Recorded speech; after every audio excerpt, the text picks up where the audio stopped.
We're just sitting up here. It's just me today.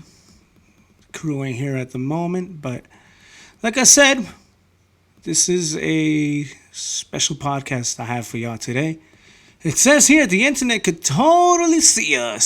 So this is what we're gonna do. Let me turn the camera on. Let's do this.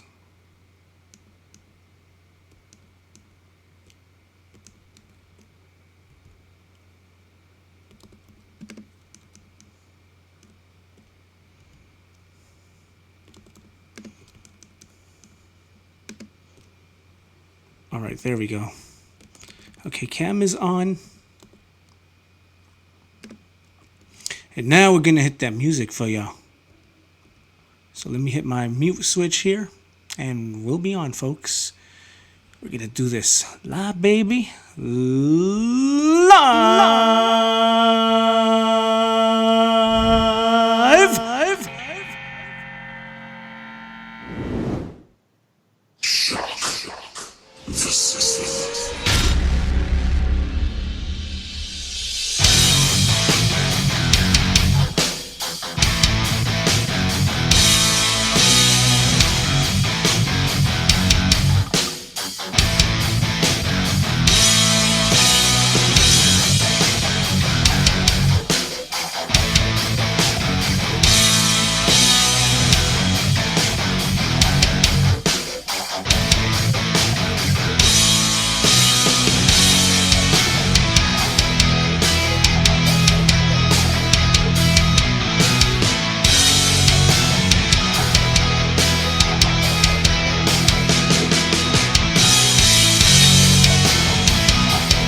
We are ENTHooligins!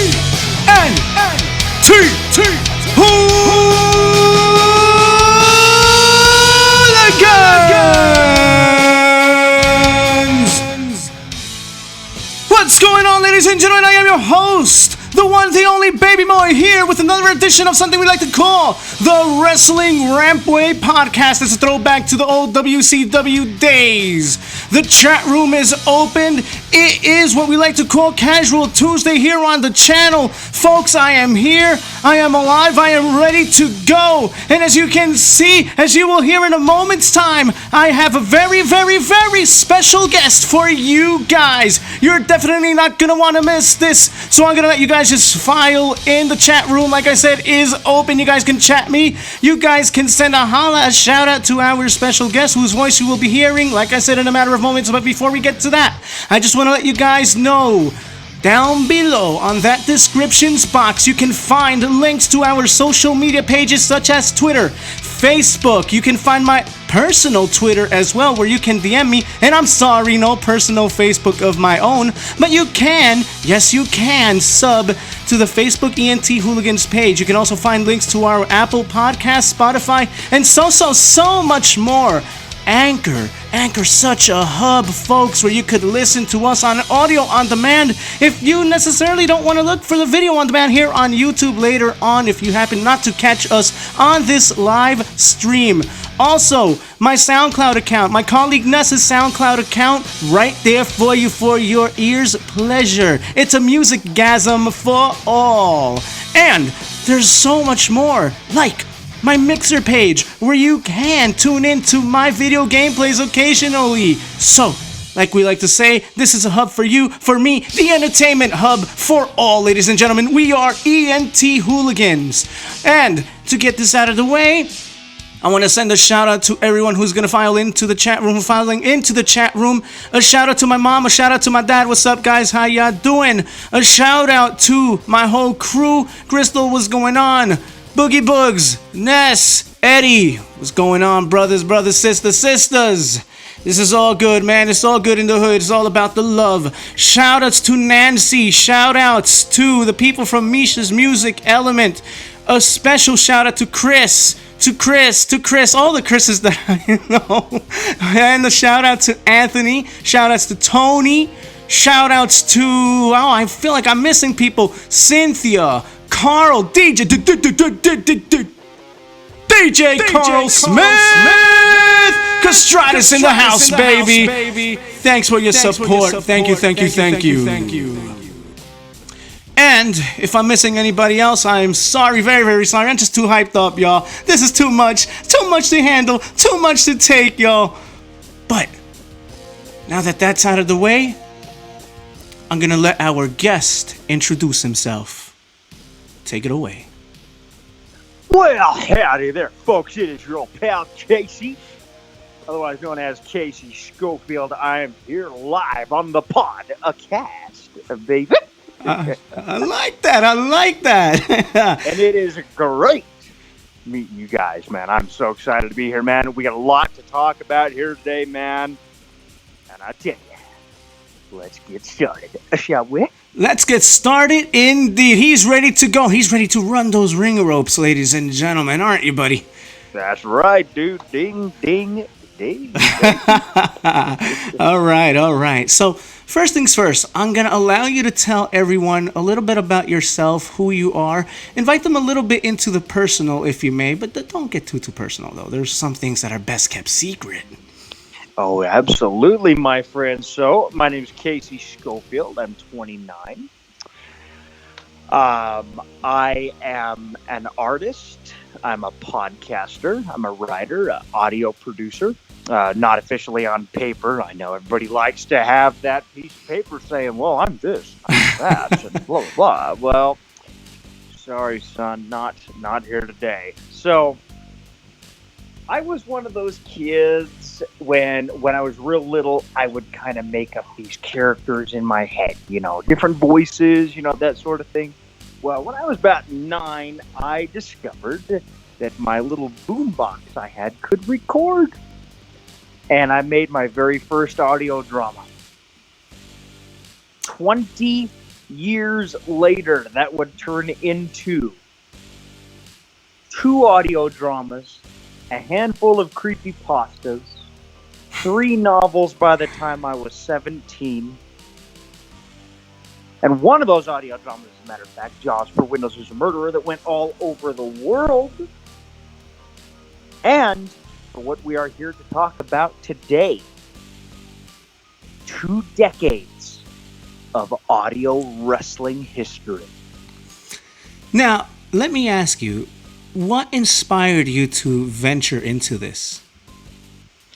So, well, if we're talking about the wrestling part, just the audio dramatizations as a whole. What made you say? What gave you that itch to say, man, this is what I want to do. This is what I like. This. So I remember, man, when I was real little, I always had those tapes of like audio dramas, like short stories of like Aladdin, Lion King, stuff like that. And when I was really little, I thought, oh man, this is pretty cool, and I always loved movies. And as I got older, I started reading, like Harry Potter, when Harry Potter started coming out, Stephen King, Lord of the Rings. And then I discovered, some of these books have been turned into audio dramas. I always loved radio.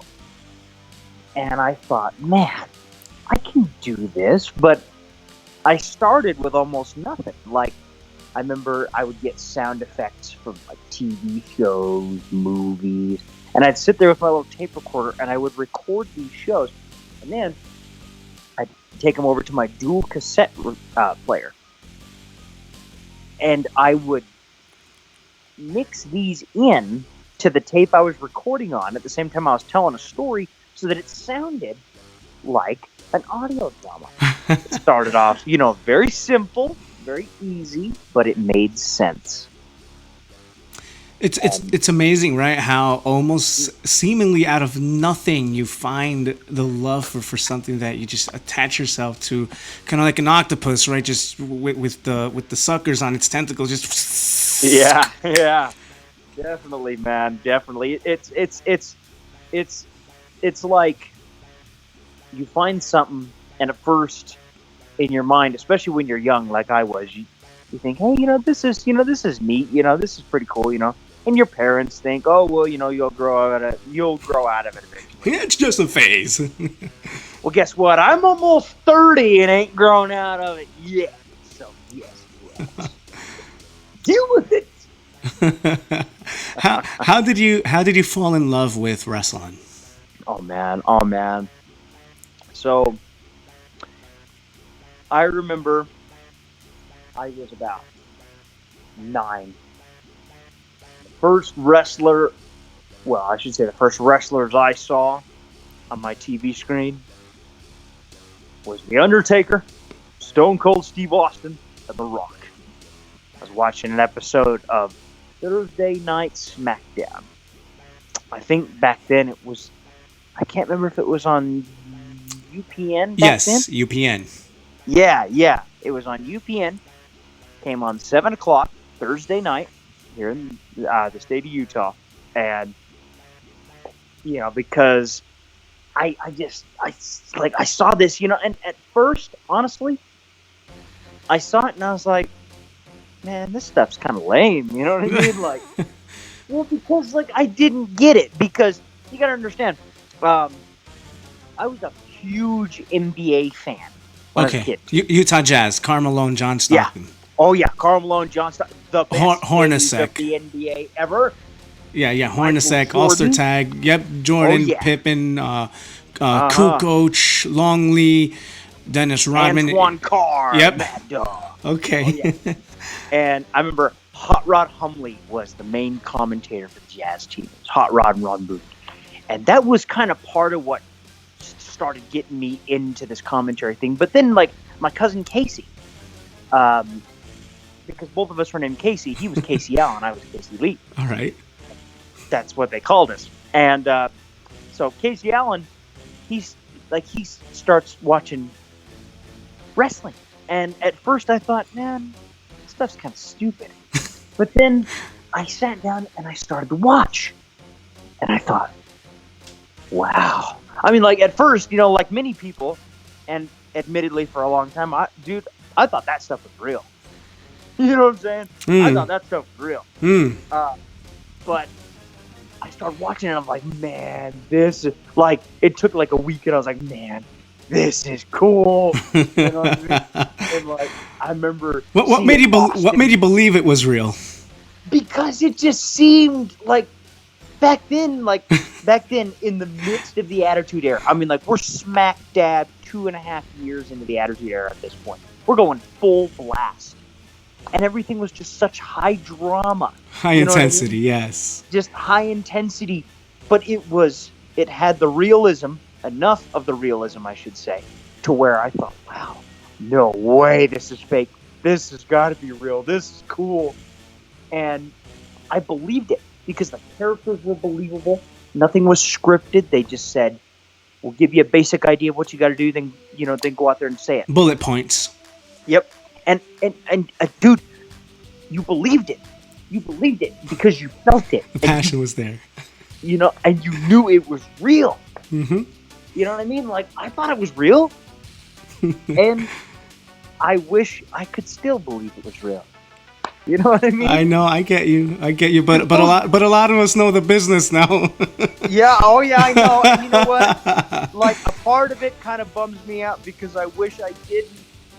Because it was so magical, it's I know what you mean. I mean, I watch wrestling now, and many times it gets to a point where, man, I'm getting too analytic here because, God forbid, the slightest off step or, oh man, he did 6 steps instead of 5 to get to the other side of the rope, or he did 8 instead of 7, and they're back then, that stuff didn't matter. He botched. Oh, he forgot to fall this way. Oh, it's I want to watch it as a casual fan, as someone who believes that this stuff is real at times. But then the other part of me is considering how the landscape of things are nowadays, I say to myself, well, I'm kind of glad I'm in the loop now because I tell you, some of these fans, and I don't mean to talk down on people or to belittle anyone here, but I've encountered the best of the best, and I've encountered absolutely stupidity to where you can't reason with certain people no matter what or how you try to explain certain things. It just doesn't register, and part of me, Twitter's the worst. And from that standpoint, part of me is man, okay, I'm glad I know this much then. Twitter is the worst. I'm gonna tell you that right now. Elaborate. Oh my god. Must I? Yes. This is your platform. So, I follow a ton of wrestlers on Twitter, okay? I Rollins. yeah, really. And fans and wrestlers alike. I'm not going to mention names, but fans and wrestlers alike. Speaking of,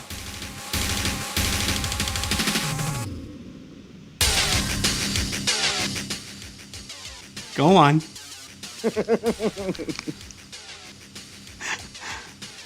So fans and wrestlers alike are just making asses out of themselves every day on Twitter. Corey Graves, Seth Rollins, right? One of the most ridiculous ones to me was when Seth Rollins was coming at Will Ospreay, and he started talking about how financially he was better than Ospreay, and I'm like, bro, are you really that stupid? Are you really that ridiculous? Are you really stooping that low? Man, I saw that and I was like, what in the hell are you doing? You need to get off your phone. Please go watch football or some shit. Oh, Lord, I agree.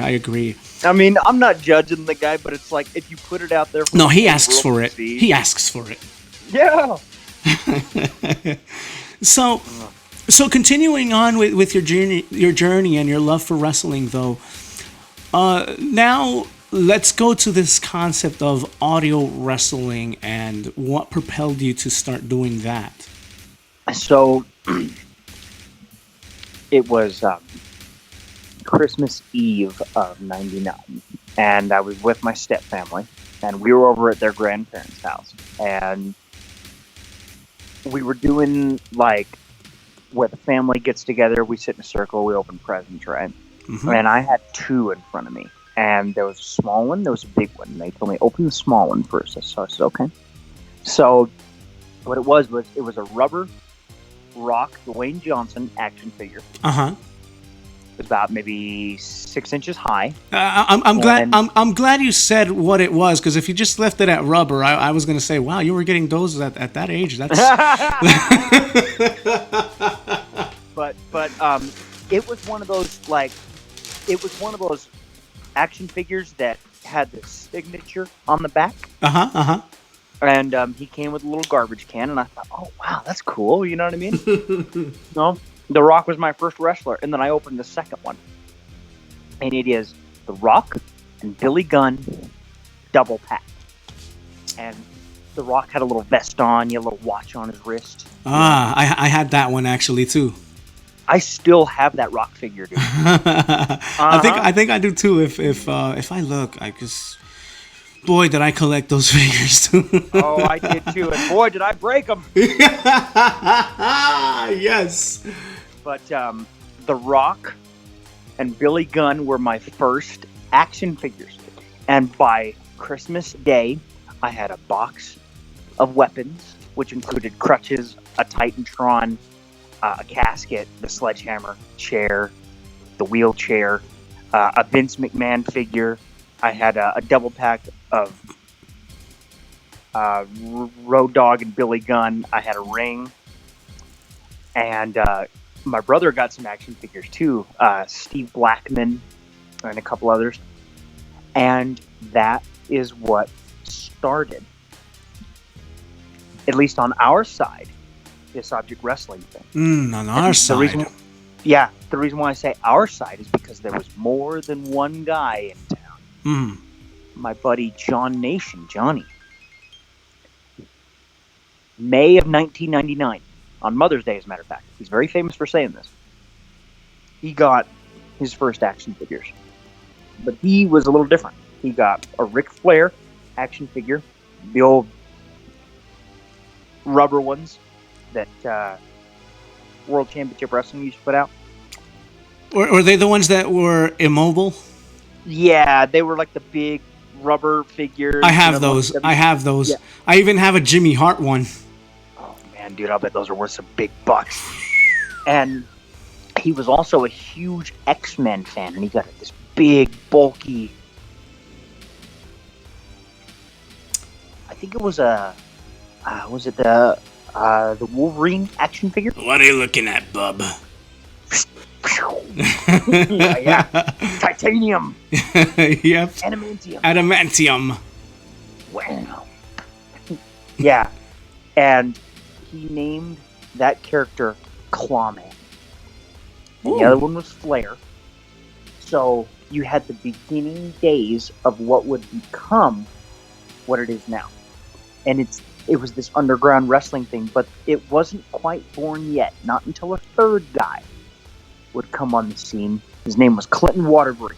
In 2001, he would bring in his promotion and his main guys.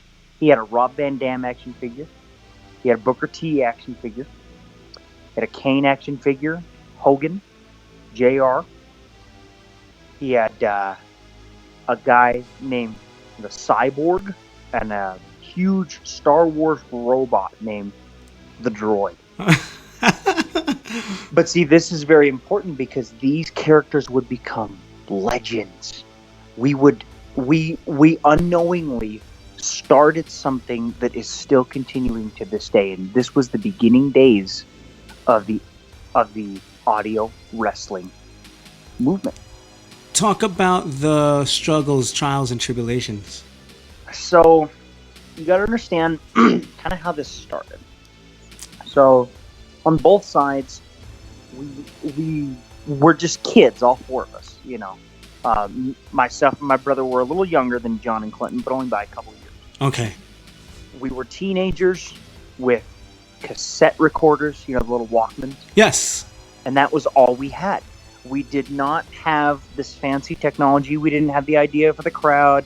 We only had a handful of CDs with music on them, you know. So we just kind of played around at first. But we started kind of organizing our events.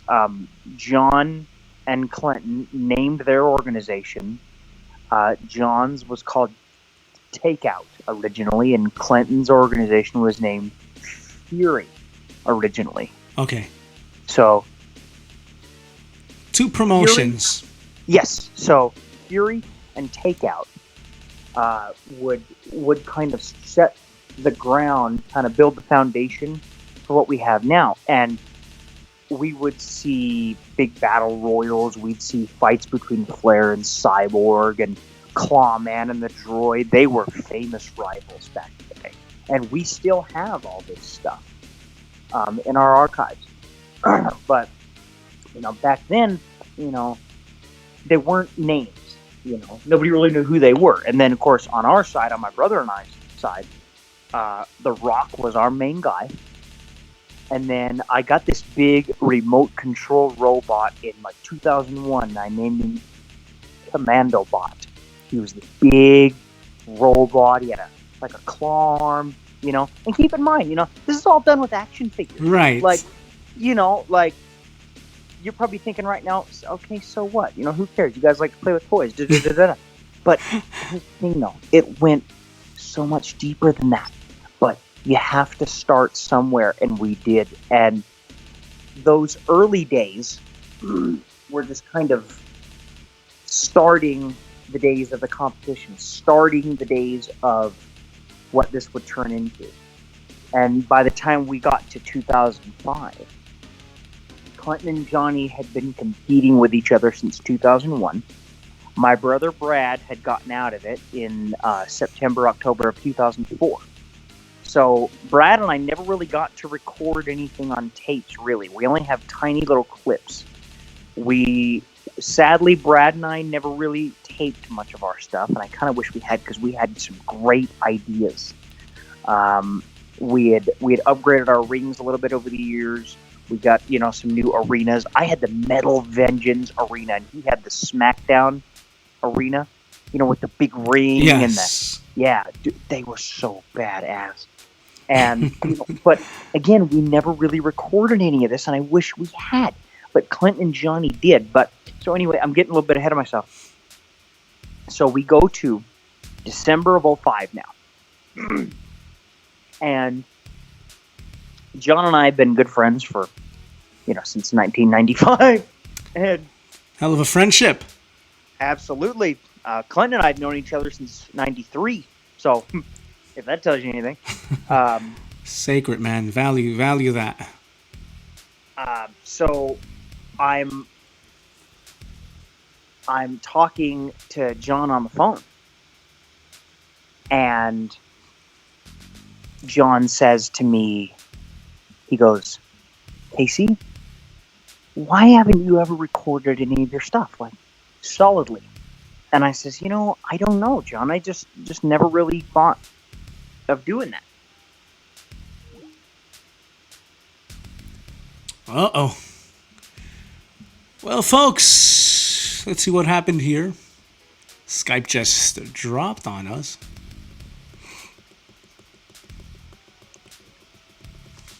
Let's try this again. All right, here we go. Right. Here we go. Making the call again. Man, I'm so sorry. That's okay. I tried to lock my phone screen and it hung up the call. Let me just make sure that you're still coming through on the capture card here. Hold on a sec. Let's kill the bed for a minute. Sorry about that. That's okay. Don't worry about it. Okay, let's. All right. Lend your voice. Okay. Hello. Yep, we're still good. All right. All right. Right on. So, should we continue? Yes, sir. All right. So anyway, so it was in fact December 14th, 2005. And I'm talking to John on the phone and he goes, Casey, have you ever thought of recording your stuff? And I said, no, not really. And he goes, well, you should. And so I said, you know what, the heck with it. I'm going to start doing it. And it started kind of rocky. You know what I mean? No, you're not saying that because Rocky's song is playing right now. No. No, like, because it's different when you have a tape recorder on as opposed to how we did it before. Uh-huh. And I was on my own. Right. My brother had moved on, and so it was just me.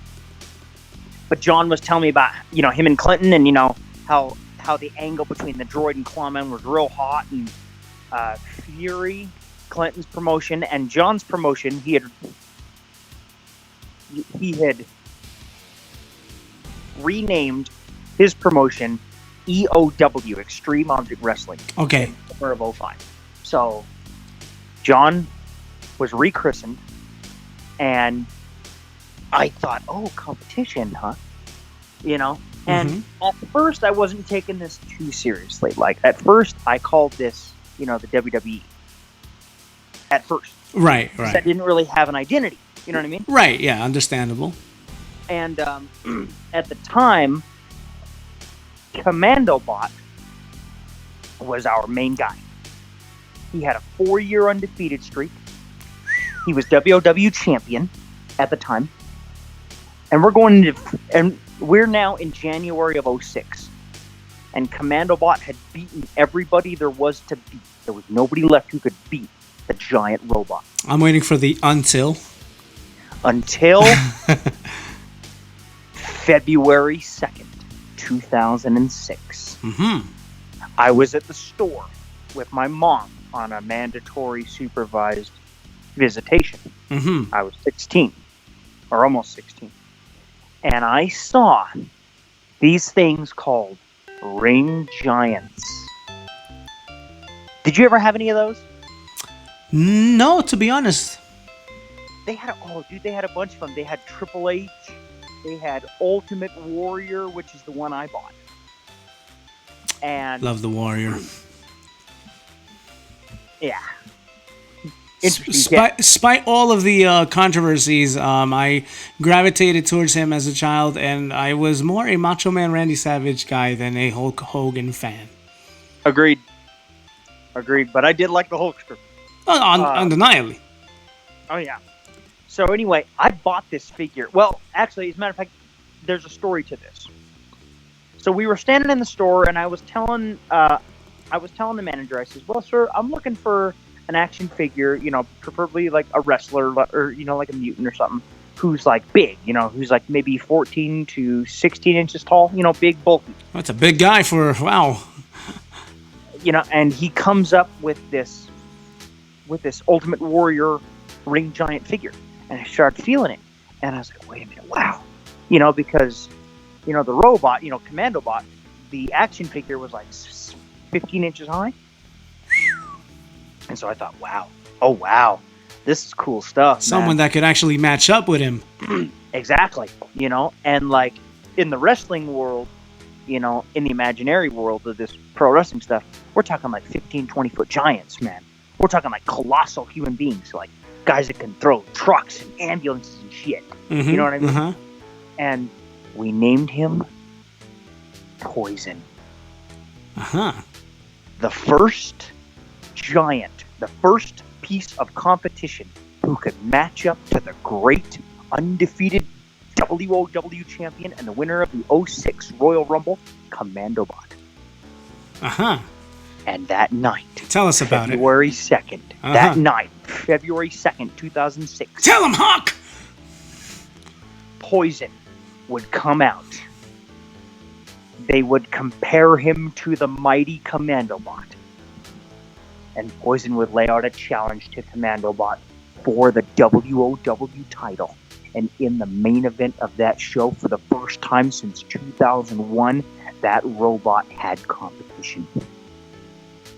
Poison would defeat Commando Bot for the championship that night.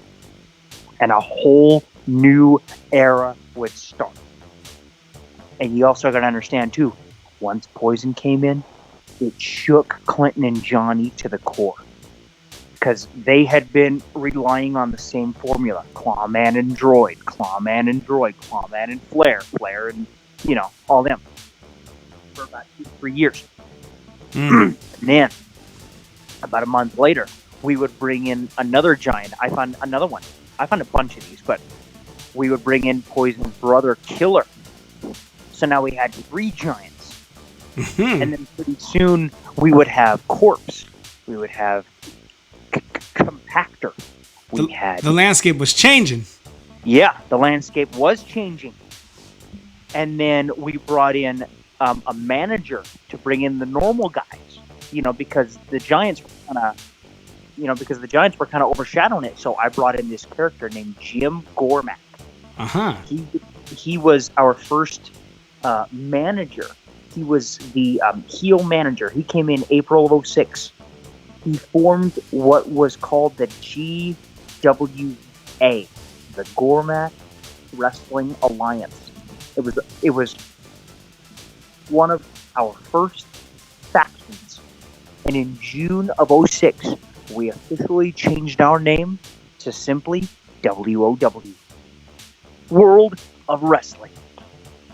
And in August of 06, we held our summer pay-per-view Up in Smoke.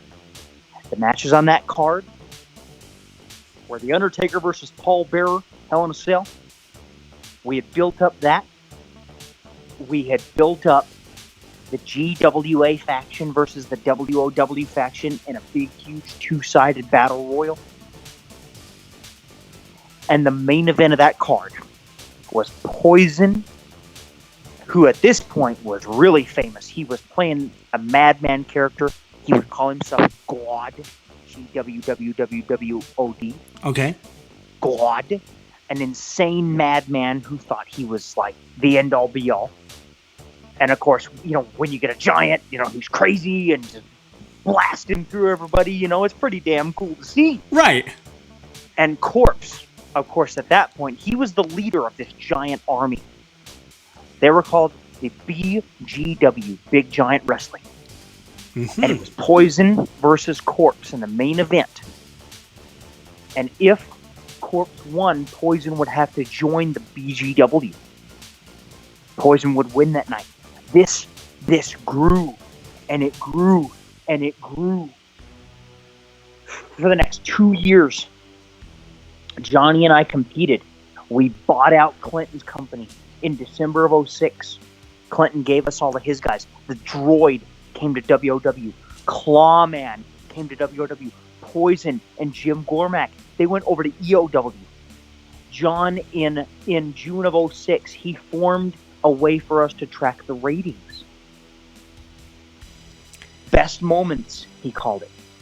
It was a program to determine whose programming won the particular event for that month's period. Meaning, whose ever main event came on last on Best Moments, they would win that ratings. From December of 2005 until August of 2009, the WOW product beat EOW 54 months in a row. 50. Let that sink in. December of 2005 until August of 2009. 54 months straight. 4.5 years. WOW dominated. That's 4.5 years. Yeah. Dominated. Because we had them all. We had Poison.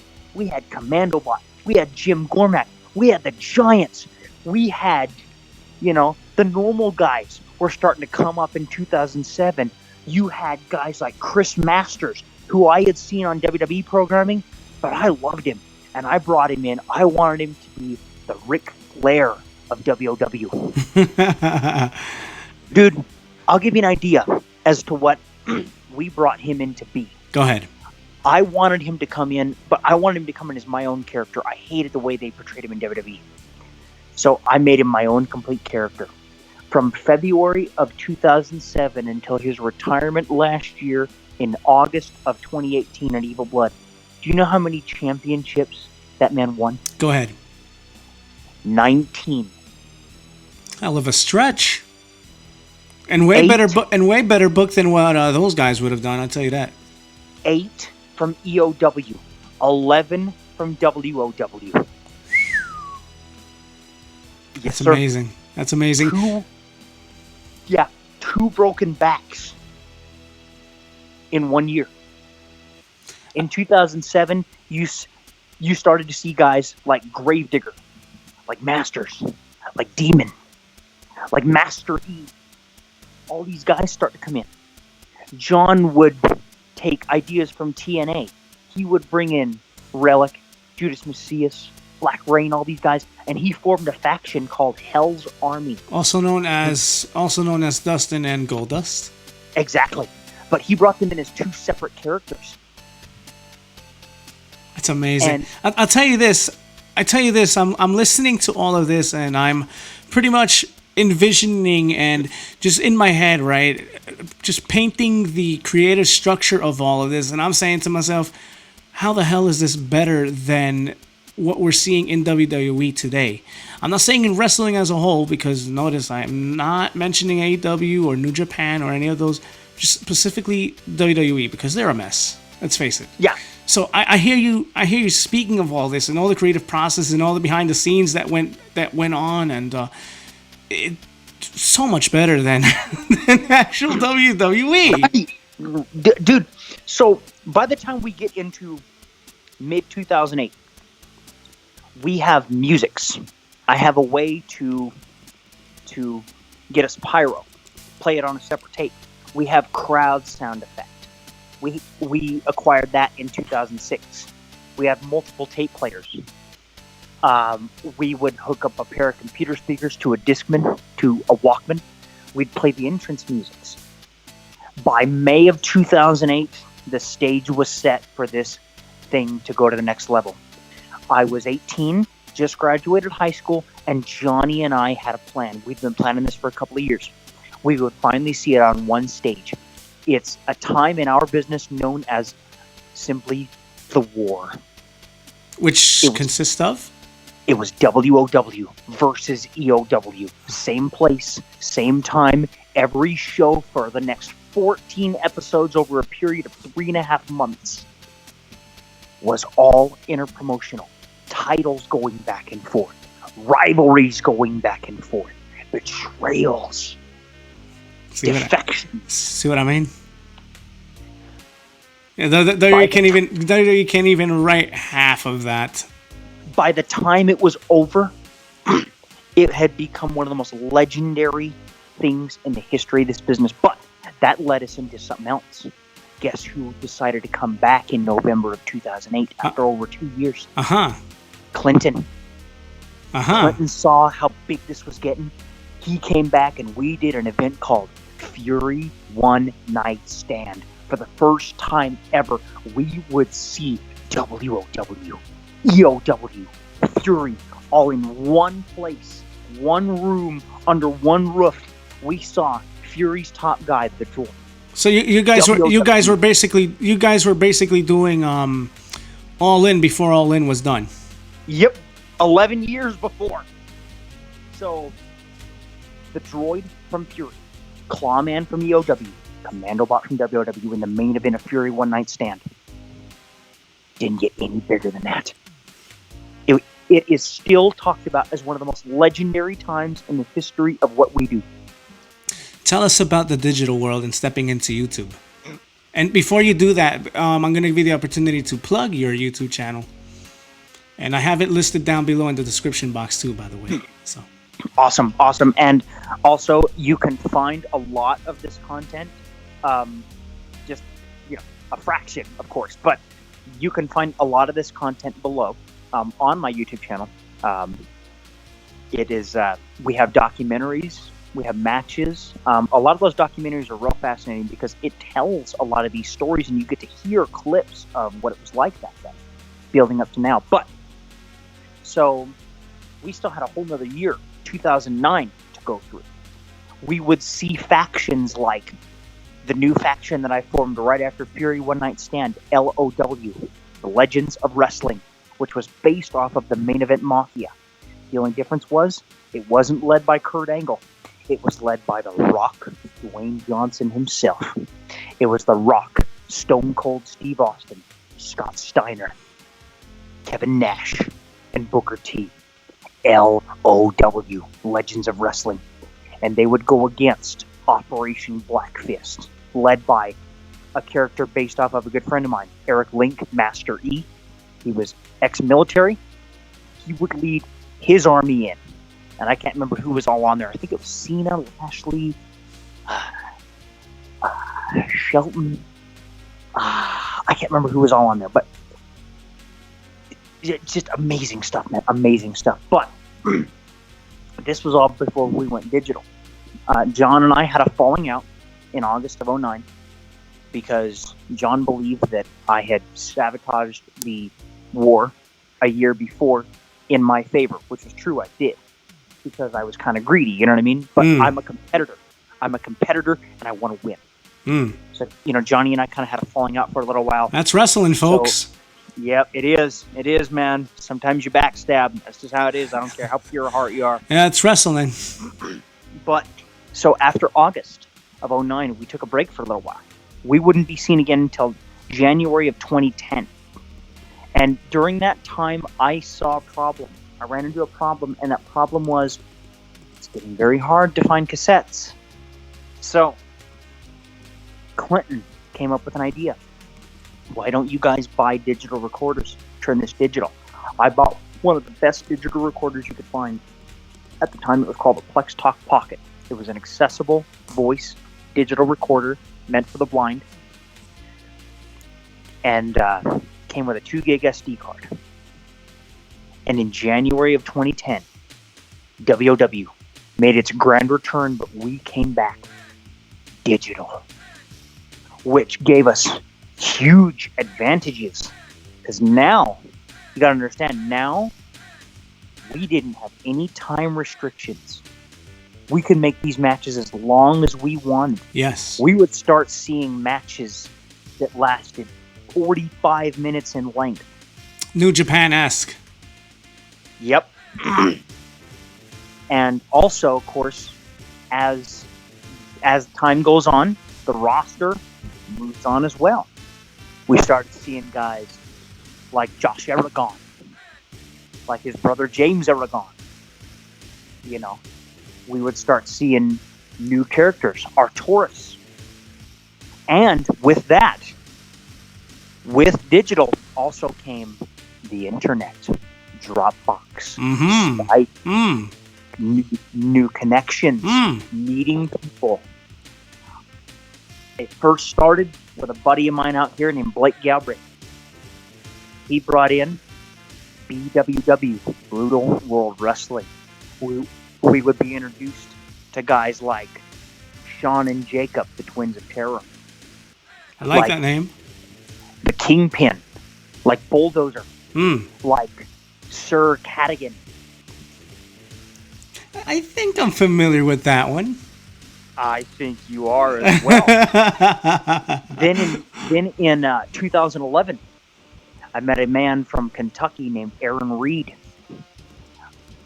He's a big time wrestling fan. I started showing him the WRW stuff. And he's like, oh, this is so cool. And he goes, I'm going to start doing this. And in September of 2011, RCW, Real Championship Wrestling from Kentucky. He brought in a lot of the legends. He brought in a lot of the legends. He was a big fan of a lot of the legends. Hacksaw Jim Duggan, Bam Bam Bigelow. All them guys. But we would also see homegrown talents. Like, for example, the 8-foot giant Ortiz. The Texas Steamroller. We would see legends from our side, like the great Cyborg, go over to Real Championship Wrestling. We would see 45-minute dream matches. For example, he did CM Punk versus the Macho Man Randy Savage. Oh, yeah. For the Intercontinental Championship in RCW. 45 minutes. Let me tell you something, Mean Gene. Yeah. Oh, yeah. And WOW and EOW were in full swing. Clinton was back. We were on fire.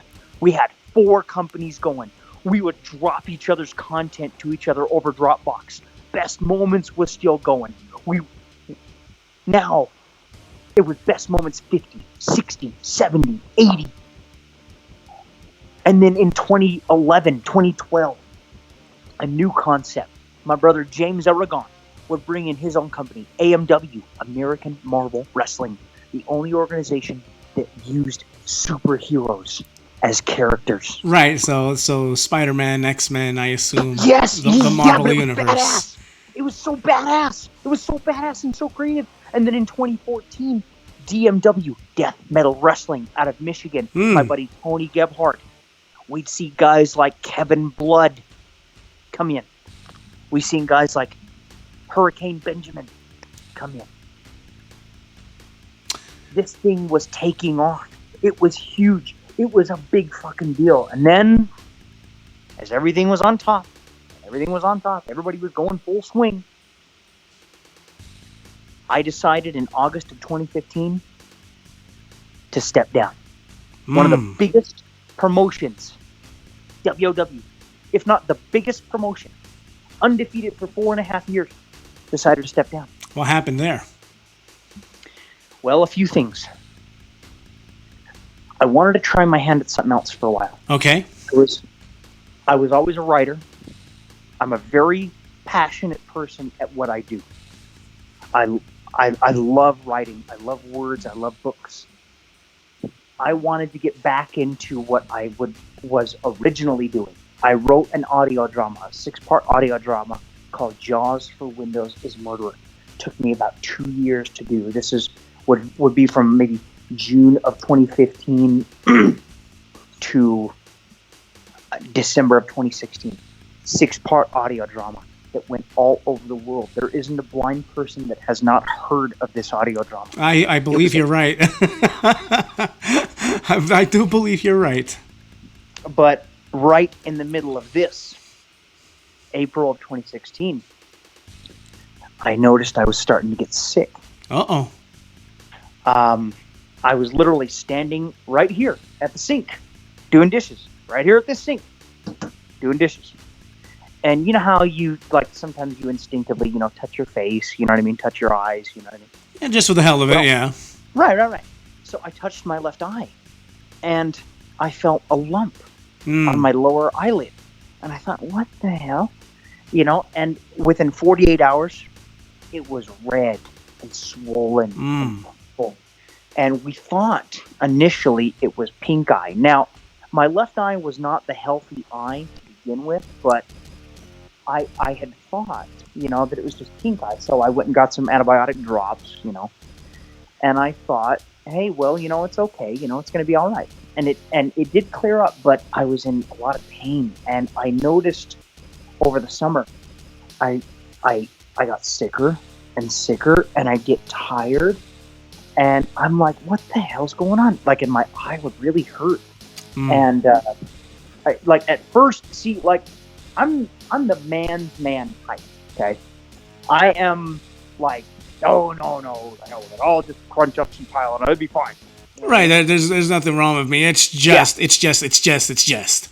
Yeah. Okay, I'm a proud, stubborn, long-haired country boy. That's just me, man. Okay. Okay. So we go from April to December. By the time we get to December, I am so sick that I have to lay in bed 6 hours a day just to get through every day. I get up and go to the bathroom, and it's like I was running a marathon. My heart it's a chore. Pounding. Yeah. Oh yeah. And I finally went into the Moran Eye Center. That's our center out here in Salt Lake. They have some of the best eye professionals in the United States. And we did tests, more tests. And we found out that my left eye, there's a term for this, but I don't know what the term is. My left eye was essentially calcifying, turning black and dying. Oh my. And it was so bad at that point, the muscles in my face started atrophying. My cheeks started to kind of sink in. And I was sick, man. Like, you have to understand, at that point, I was dying. Like, the doctor told me I had weeks. Like, he said it'd spread to your brain and it's going to kill you. They had you out for the pinfall. Yeah. Oh yeah. I mean, I was on borrowed time at that point, because how I finally admitted I needed help was my sister had just happened to come down, and she was going to move to Vegas. She had come down for dinner, and my older sister was always very tentative to my eye needs. And I said, Christy, I'm really sick. And she looked at my eye, and it was red and black, and there was no color in it, and I couldn't hardly see out of it anymore. And they told me, this was on December 7th, 2016, they said, you're going to lose your eye. And I was like, punched me right in the stomach, dude. I was like, what? No. And they told me, they said, this has to come out because the infection's already spreading. It will spread to your brain, your heart, and it will kill you. You need to get... So basically, I had no choice. Yeah, if you wanted to essentially save your life, yes. Yeah. I was not a pleasant person to be around. I was bitter. I was angry. I cried a lot. I got drunk a lot. But eventually, I just had to accept it. My life was going to change. I had to accept it. January 13th, 2017, which was a Friday, coincidentally, I went in and I underwent a procedure called evisceration eye surgery. Okay. And the process of that is they go in, they remove the iris, they open up the eyeball, and they rip out all of your innards of the eyeball, all of the inner workings. Whew. And they replace that with a plastic ball with holes in it inside your eyeball. They put in a conformer, a plastic conformer, like a shield in front, and they sew everything up, eyelid included, so that everything can heal properly. It's a 1.5 year recovery time. Oh, that must have been daunting. I remember 24 hours later after the drugs wore off. I'm gonna tell you, the pain. Oh my God, the pain. Listen, I'd like to pride myself as a tough guy, okay? I can take pain, but that was just, it was horrible, dude. Horrible. I mean, I would cry every night, all night, and after 2 nights, I threw away my pain meds because I could barely sleep, and when I did, I'd have terrible dreams. I would have to sleep half sitting up at night. Oh my! My left eye was the size of a ripe plum. Oh my! Jeez! It stuck out past my nose. Okay. The pain was just unreal. And I mean, things as simply as having a bowel movement or bending down or sitting up, you could barely stand to do because you don't realize how much you use the muscles in your face until you can't, until it hurts too bad. Comes to show, right, how the body works. Every single solitary part of your body needs the next. The first 6 months were the worst.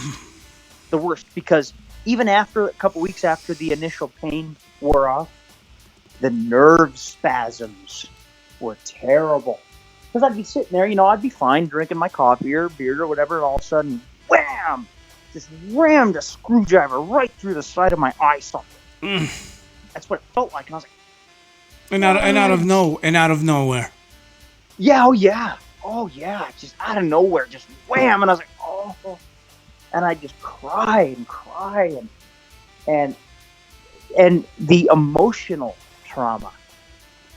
Like, I remember after I woke up from the surgery, they told me that the Moran Eye Center offers counseling for things like this, and believe me, you'd need it. I mean, because, there were times where I was kind of suicidal, because, I mean, it's, and not to mention, they were taking something away from me. So in April of 2017, when I was healed enough, they made me a prosthetic, an acrylic prosthetic lens go over the front. Okay. So essentially a glass eye. Yes. And it took me a long time to get used to that because it hurts. It's not the same. Yeah, it's something that you're not used to, really. So obviously it's going to be odd. It's not commonplace. It's a whole completely different world, right? Mm-hmm.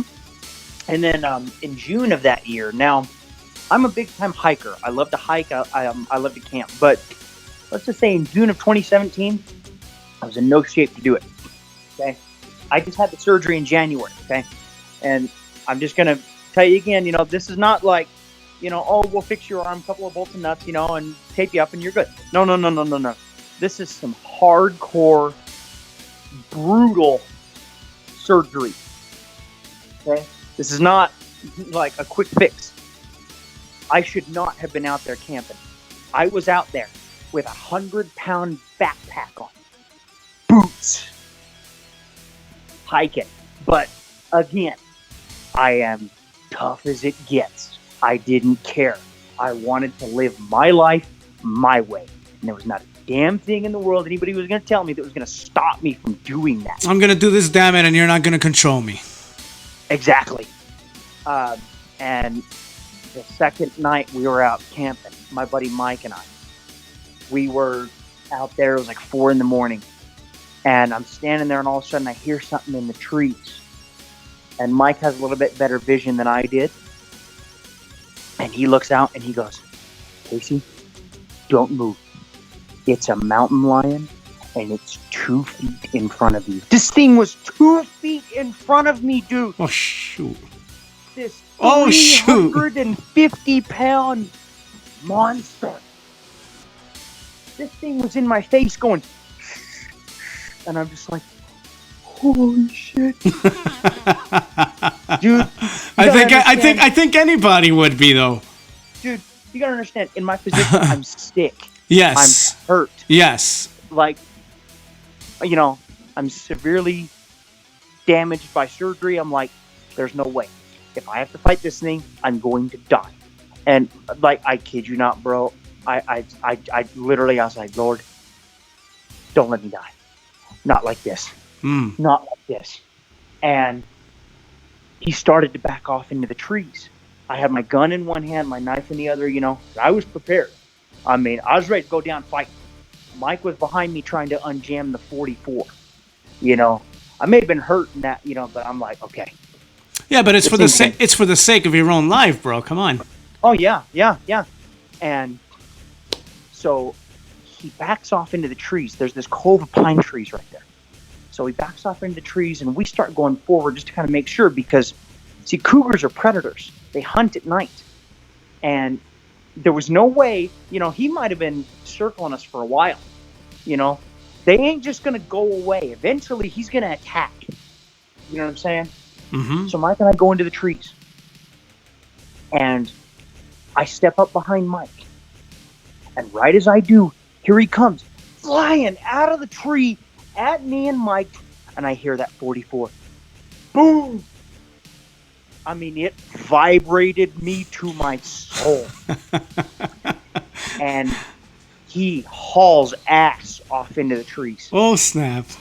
And, dude, I kid you not, we tracked him through the trees. And we never found the body, but this is like something right out of the Lord of the Rings. I kid you not. Check this out.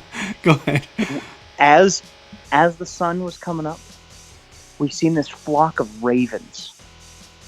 And they all flew in one direction. Uh-oh. Like I said, Mike has a little bit better vision than I did. And he looks up into the sky and he goes, Casey, there's 2 sun dots in the sky. And see, Mike's Native American. And he told me, he says, that symbolizes a warrior. That symbolizes victory. And I sat down on a rock in front of the campfire and I cried. I bet receiving such a message like that after the tumultuous situation that you were going through, what you were battling, I could just imagine. You know, you hear something like that, it's like you've just opened up the newspaper and read the biggest deal, the biggest news, the greatest of news that one could read. Oh yeah, and through all that, there was one thought in my head. I says, "Got to get home, got to get back to doing what I love to do." And 2 days later, Mike and I had a big disagreement, and we went back out there. We had a motorhome down on the grounds, like a couple miles away. Okay. And so we were staying up in this part of the desert, eastern Utah, where it was nothing but coal, and you know there was no groundwater anywhere that I could see. And Mike and I were having a lot of disagreements, and so he says, "You're gonna get all this stuff, you know, pack all your all this stuff up, and meet me down at the bottom." And you know, he just left my ass up there. You know what I'm saying? Now, keep in mind, like now we've sanded all this out. You know, I mean, you know. Yeah. But back then, it was 115 degrees in the sun. There was no shade. There was no shade anywhere. And I was out there for over 4 hours. I had water, but it was running out. And by hour 4, I was hallucinating. I was dying out there. And also keep in mind, if you didn't understand before, I was hurt. I shouldn't have been out there in the first place.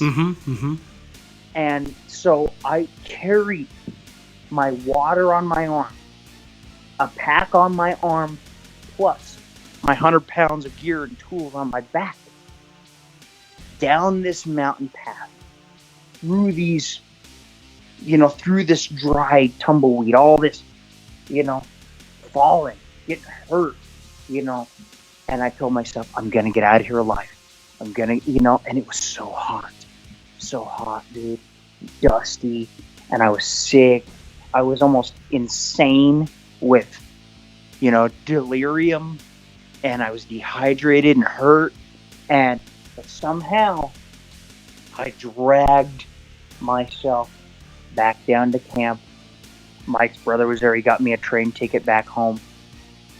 When I got home, I dropped my bag in the middle of the floor, stripped, got in the shower. I was covered from head to foot in blood and sand, but I was alive, dude.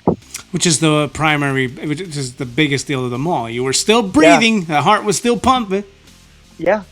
But see, my one thought through all this is, gotta get home. Mm-hmm. Gotta get back to do what I love to do. And that was what pretty much led you through all of it.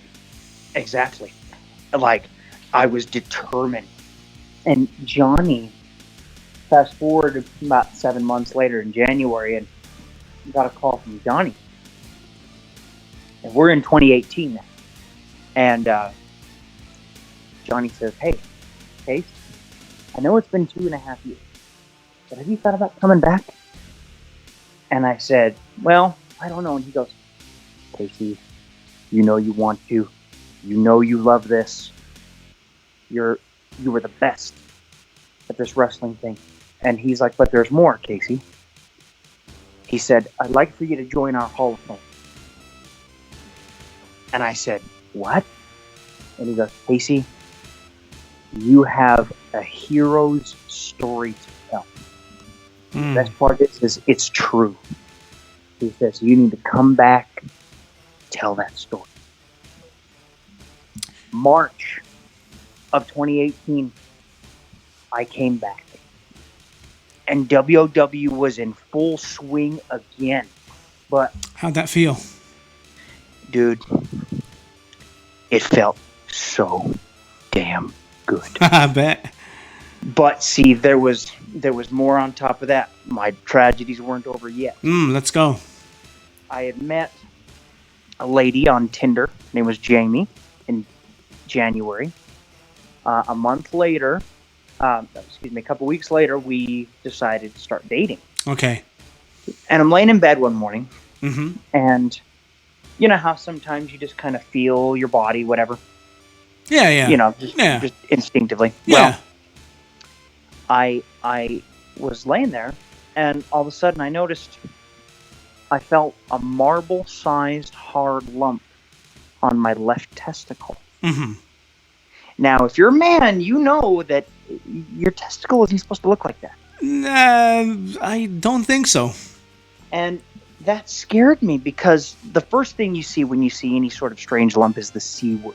Yes. You know what I mean? Yes.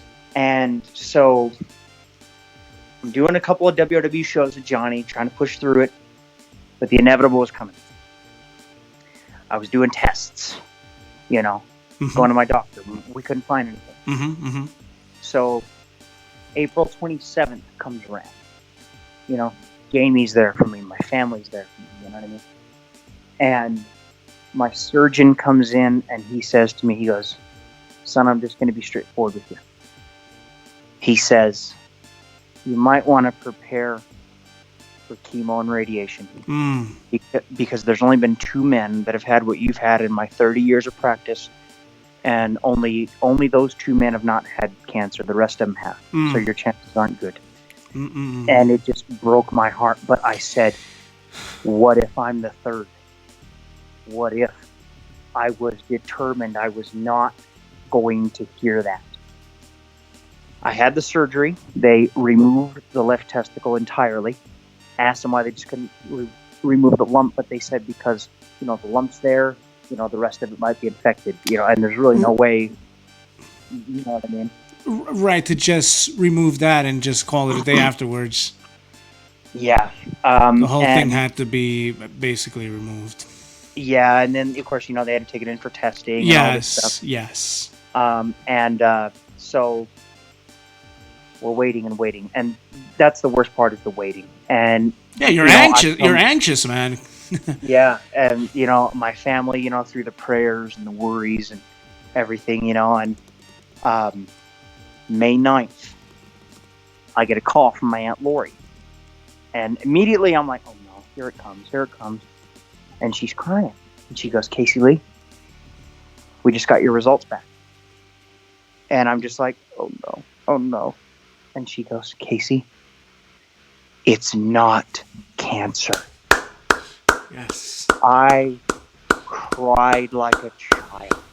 Yes. My family cried. We rejoiced. I bet. Dude, like I literally just hit my knees right there. Thank you, Lord. Thank you, Lord. My dad called me that day and he said, Casey, and I'll never forget this. He said, Casey, you have a second chance at life. Whatever you want to do, you do it. You want to be a writer? That's what you do. You want a podcast? That's what you do. This is your chance. God gave you a second chance. Do something with it. I am loving this. I just have to say it. And a month, like 2 weeks after the surgery, Jamie and I attended my high school reunion, my 10-year high school reunion. I gave her my mom's ring. WOW was back and on full swing. We were building up to Evil Blood 2018. We were on top of the world, man.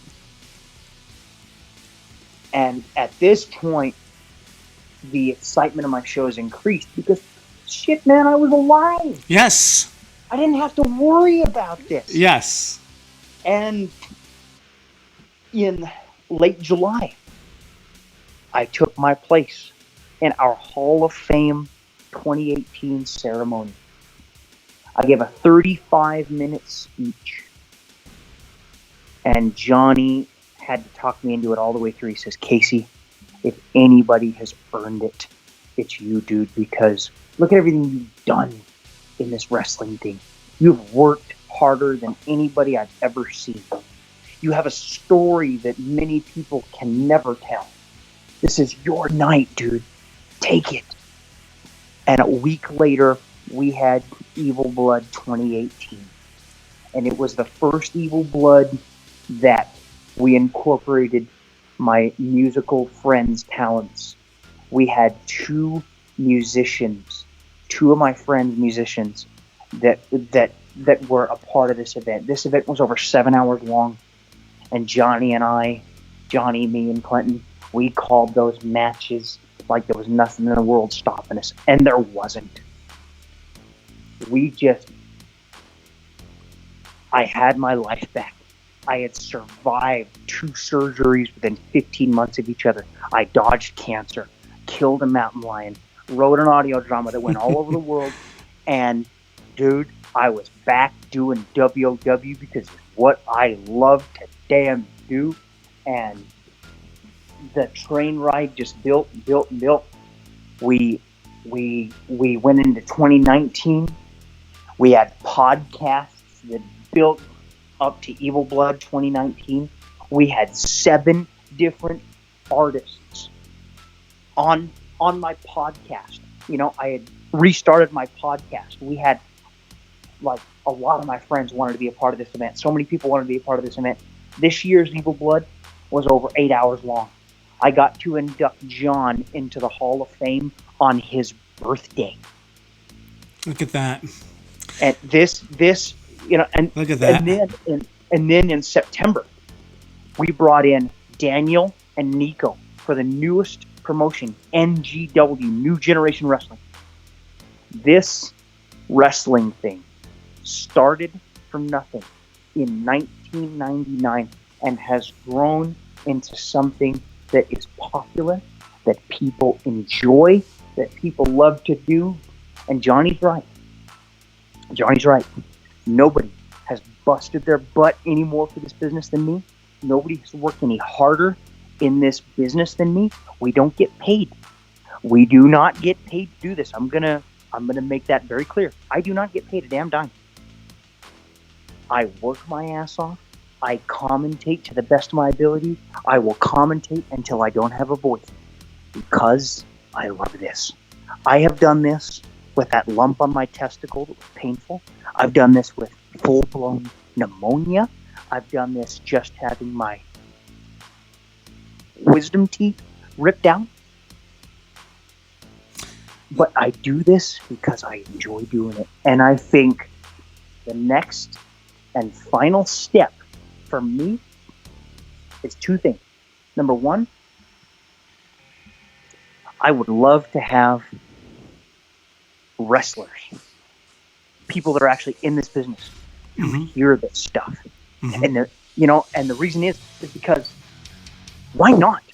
It's good quality stuff. Absolutely. And I I've heard, I've seen glimpses of it, and I've actually watched entire matches of this, and I have to personally say I've been blown away by all of this, and it's something that I'm as I'm watching this, as I'm hearing this, it's so.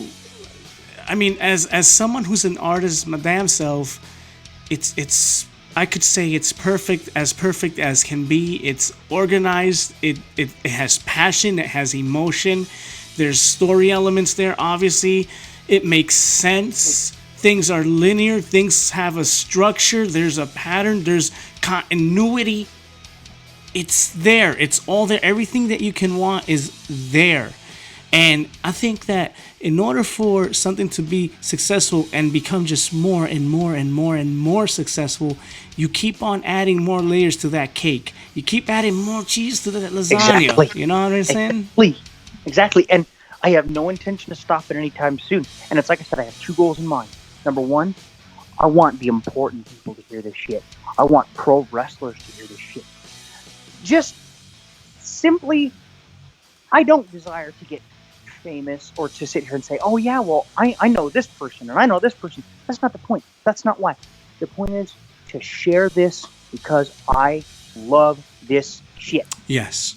I love this. I love what I do. I have given my life for what I do. I have put my health and life and well-being on the line for what we do. For a handful of action figures and a voice recorder, it is the ability to tell stories, and I will work my ass off to get it done. Like I said, I have two goals in mind, and I want to accomplish them both by 2020. I want wrestlers to hear this, and I want to call just one match, just one, in our 20-year history, one, on tape, with my brother. And you know what? That goal is going to be met. January 4th, 2020, we will be recording our 20-year anniversary episode, the WOW 20-year anniversary episode. It will be my brother, me, Clinton, and Johnny, the four original creators of this thing for the first time ever in the same place at the same time. We will be there calling these matches. And I cannot wait. You know, as I hear your story and as I hear what you go through and the passion that you have for all of this and why you have that passion for this, I have to say, I'm blessed for having you on this podcast. I'm blessed for having the opportunity to have heard your story, and other people deserve to hear stories like this, and they need to know that amongst all of the darkness, that amongst all the negativity that this world could throw at you, there's that light that shines. There's always that voice that creeps up and tells you, hey, my son, I got you. Hey, my son, don't worry, you're going to make it through. I got you. I'm going to tell you all one thing right now. If there is nothing else that encourages you, I'm just going to say one thing. As long as there is one person in the world who loves you, yes. As long as there's one person in the world who has your back, who supports you, there is hope. You do not have to give in to despair. You do not have to give up because you're sick, because you're hurt, because you're not healthy. You do not have to despair and take your own life. As long as there is one person out there that says, I love you, there is hope. We were never meant to be desolate. That's a fact. You know, desolation, seclusion, not a good thing. And for those who believe, you know that there's a reason for why the man said, man can't be alone, need a companion. Exactly. People need to have friends. People need to create bonds with other individuals. We were not meant to be alone, folks. Okay? So I love what you just said, buddy. That's so inspirational and very much needed, especially in this day, in this age that we live in today. But let me ask you, when it comes to selling your product to other people, and be it that your product is all audio based, and wrestling is such a visual thing to a certain extent, how do you sell that to eyes that are used to being visual and people who necessarily depend on seeing a picture on their screen? Well, see, that's where being a writer comes in. You have to be good with words. You have to be good with description. You have to present this as the real deal.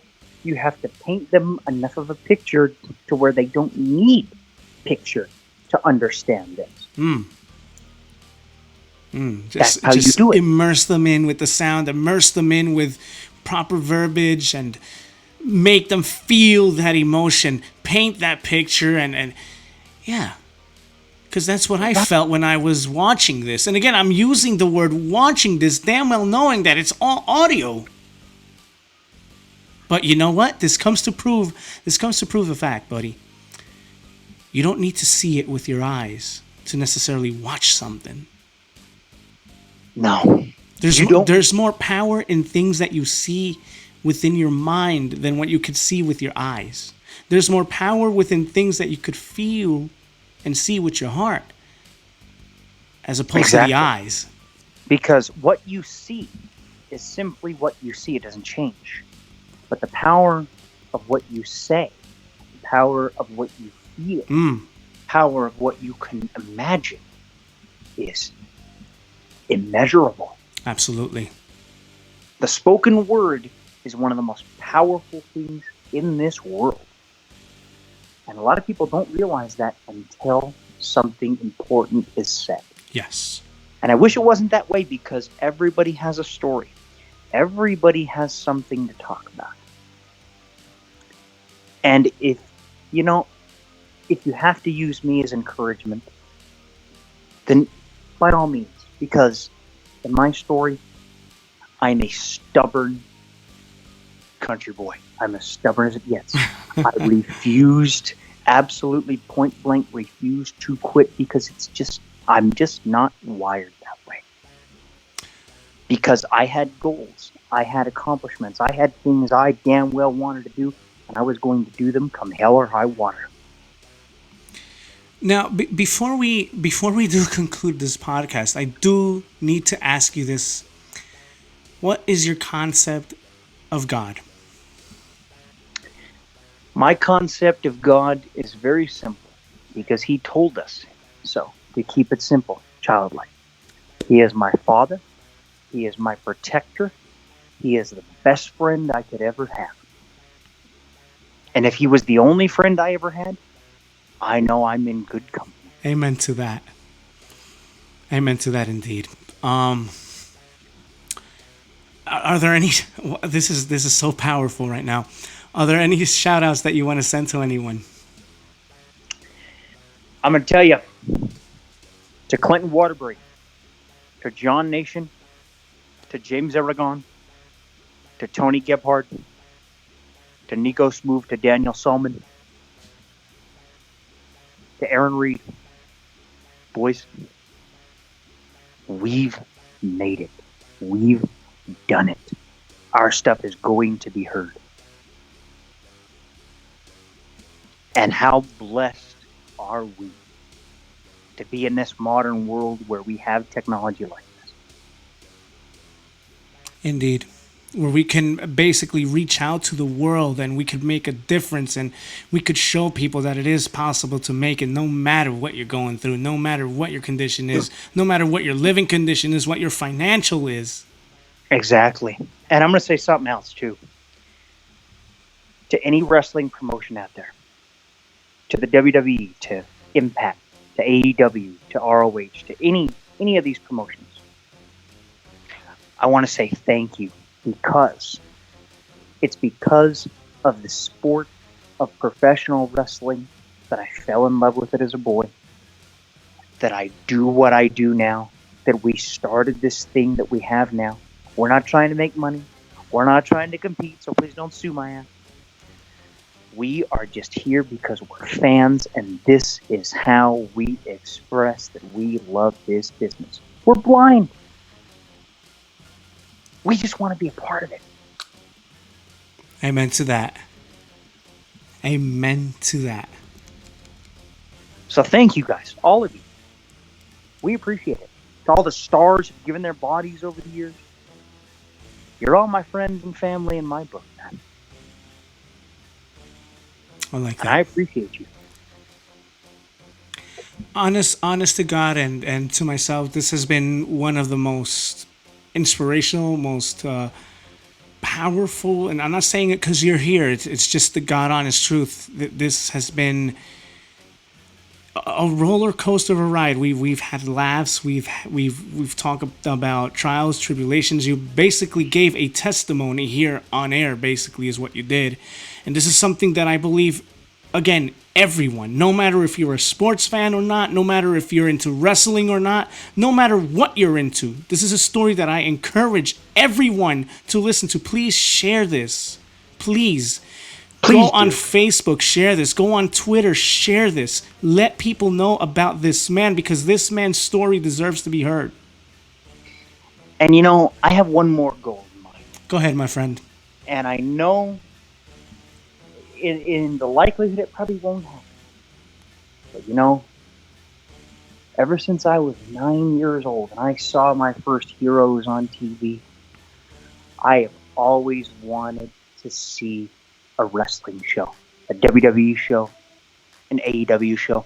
I've wanted just to be there one time, to see it, to experience it, to meet these people, to show these people this stuff, to see, to touch it, to be there. And I'm not saying I'm entitled to it. I'm not saying I even deserve it.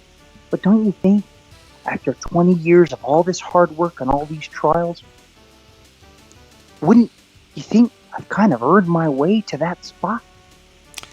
Now, maybe not. But I'd sure like the opportunity. Like I say, there's a reason for everything. I don't believe in luck, I don't believe in chance, and I don't believe in coincidence. There's a reason for everything. And where one door seems to be closing or closed, you never know what other door God has in store to open for us. Because we may want to open this door, but when God says that door, that's always the better door. Definitely. And because that's a fact. Who knows better? Who knows better than our Father in heaven? Amen to that. Amen to that. But folks, I do have something special for you guys. I have a match that these fine gentlemen have produced. I want to show this to you guys. And again, no picture. It's all audio, but I want you to feel the passion. I want you to hear the words. I want you to feel and see the emotion, even though there's no picture there. I just want you guys to see this. Immerse yourself. Respect, appreciate their work, please. As I always like to tell you guys, please thumbs up, give us a like, give us a follow our social media pages, follow this fine gentleman here, and in everything that you do, always put God number one in your life. And if that's not necessarily your thing, here at ENTHooligins, we're all about the love. We are the love, be the love, show the love. Amen. We are the entertainment hub for all. I'm your host, Baby Moy. And to some people, I'm known as Moses the Czar. And real quick, if anybody wants to follow me, you can follow me on Twitter at KC3355. That is capital CASTY 3355, capital CASTY 3355. With that said, ladies and gentlemen, for ENTHooligins, for my boy Case, for my crew, I'm your host, Baby Moy, signing out. God bless. See ya, see ya, see ya, see ya. Let's go! Let's go! Ladies and gentlemen, we are back live on Evil Blood. Casey Schofield and Jim Gormack at ringside to call the main event of the evening. Ladies and gentlemen, it has been a glorious event thus far. But now Evil Blood turns to the WOW title. And ladies and gentlemen, we will send it down to the ring with our special guest, ring announcer, Mr. Daniel Salman, for the main event announcements. Ladies and gentlemen, live from the WOW Arena, it is now time for your main event of the evening. Ladies and gentlemen, it is for the WOW Championship, and it's scheduled for one fall. And ladies and gentlemen, here comes the challenger, the winner of the 2019 Royal Rumble. He is Ultron. I'm going to tell you right now, Casey, Ultron has got a huge mountain to climb. Oh, you damn right he does. But this young man has climbed this mountain before. And he stands here again. This year, a year later, a year to the day later. Sunday, August 4th, 2019. Saturday, August 4th, 2018. Ultron won a championship, his first WOW championship, and tonight he comes out here again tonight hoping to win his second WOW championship. Let's go down to the ring and Daniel. Introducing first, the challenger, from parts unknown in the dark shadows. Ladies and gentlemen, he is the winner of the 2019 Royal Rumble match, and he weighs in tonight at 275 pounds, and he's the challenger. Ladies and gentlemen, this is Ultron. And you heard the new weight. 275 pounds, Ultron bulking up a little bit to throw down with the proud Samoan champion. Ultron is looking real good here tonight. And I'm going to tell you right now, what the hell was that? Polgor backstage spitting in his brother's face. It's called class, jackass. How about that? Didn't you learn anything from that ass whipping you got earlier tonight? Well, that's completely irrelevant now, and here comes the WOW champion! The proud Samoan champion, 6'5", 305 pounds, is Asiata, Casey. You damn right, Martin Asiata, that WOW title on those broad shoulders. And I'm going to tell you, ladies and gentlemen, this is a champion that we can be proud of. The man beat the Cyborg in January of this year in an unforgettable steel cage matchup to win the WOW championship. And since then, he has held it like a man should. He has represented this company like a champion should. And tonight, Asiata is in the main event. For the second year in a row, Martin is in the main event of Evil Blood. Let's send it down to Daniel. Introducing next, his opponent, making his way down the aisle, he is the Samoan Brute Force, and he comes to us from the Isle of Samoa, weighing in at 305 pounds, and he's reigning and defending WOW Champion of the World. Ladies and gentlemen, the ass-kicking machine, Martin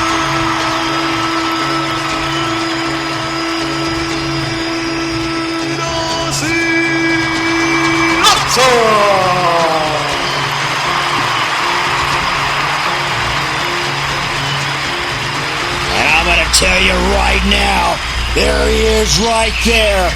Challenger and champion. Squaring up, Jim. And I'll tell you what right now, this is something to see, my man. We have waited for this for months. We have waited for months. And here and now tonight, we're gonna get to see it.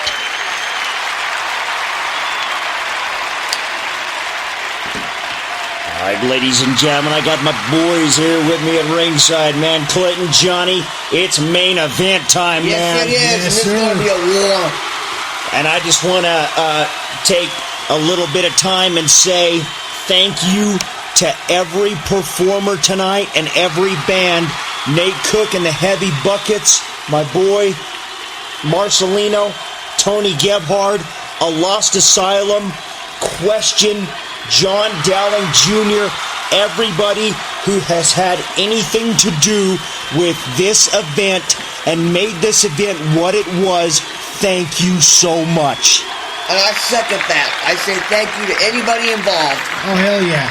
And ladies and gentlemen, it is WOW title time, baby! Yeah. And now Ultron and Martin, champion and challenger. Martin the champion, Ultron the winner of the 2019 Royal Rumble. Boys, it is time, and here we go, and Ultron, here we go, here we go, man. The first shot. Ultron, the first shot in on Asiata, and the champion, John, the champion, taking Ultron down, John, and Martin has got a significant size advantage here. And here's the good thing.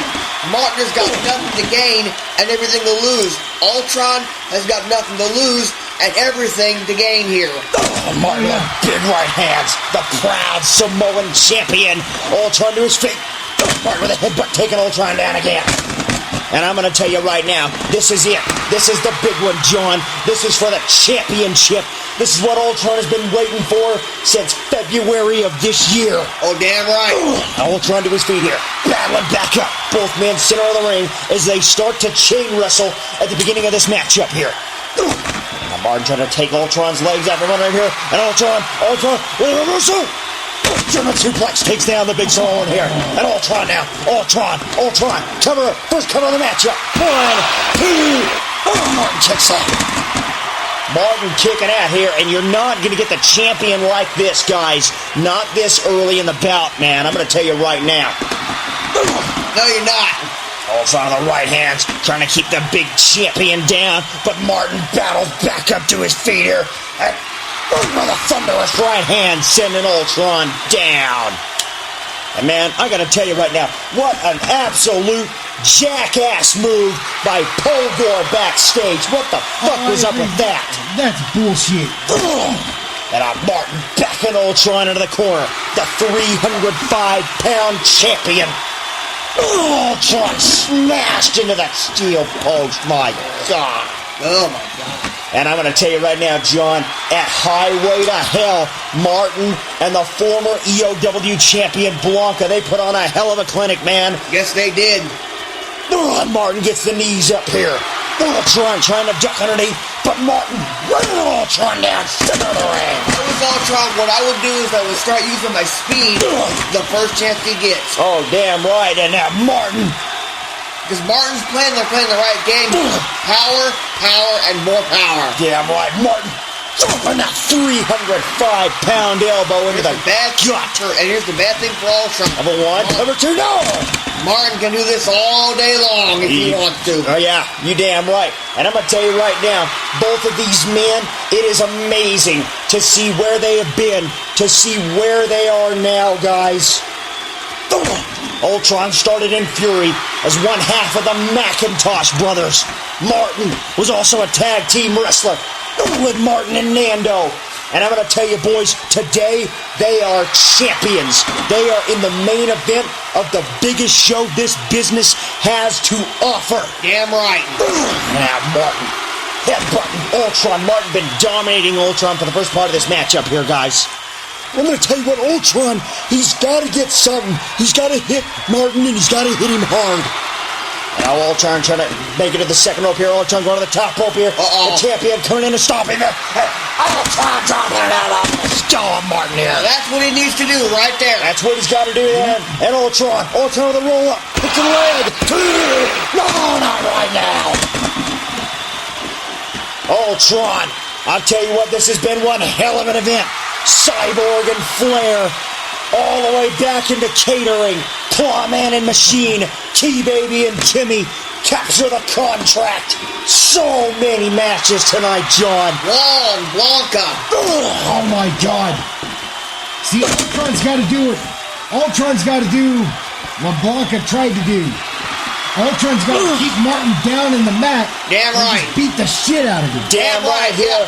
And Ultron with the knees. The champion down right now. Ultron, knees into the skull.